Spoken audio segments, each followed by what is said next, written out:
محترم پرنسپل صاحب، معزز اساتذہ، ججز اور میرے پیارے ساتھیوں، آپ سب کو یوم آزادی کی دلی مبارکباد۔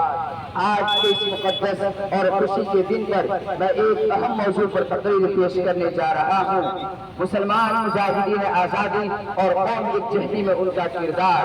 ہم سب جانتے ہیں کہ ہندوستان کی آزادی کسی ایک مذہب یا قوم کی جد و جہد کا نتیجہ نہیں تھی، یہ ایک اجتماعی جد و جہد تھی جس میں ہندو، مسلمان، سکھ، عیسائی اور دیگر مذاہب کے لوگوں نے مل کر حصہ لیا۔ ان سب کا خواب ایک ہی تھا، ایک آزاد اور متحد ہندوستان۔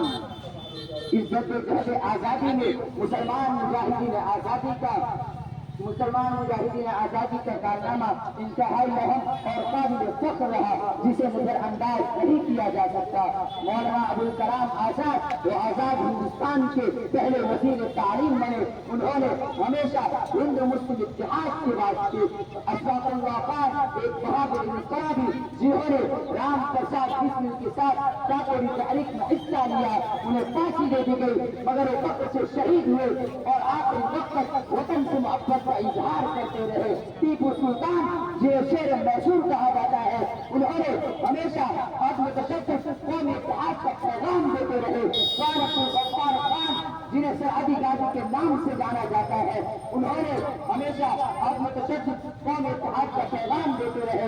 ان تمام مجاہدین مسلمان نے مذہب کے لیے نہیں بلکہ وطن کے لیے جنگ لڑی۔ ان سب کا خواب ایک ہی ایسا ہندوستان جہاں سب لوگ مل جل کر بھائی چارے کے ساتھ رہے۔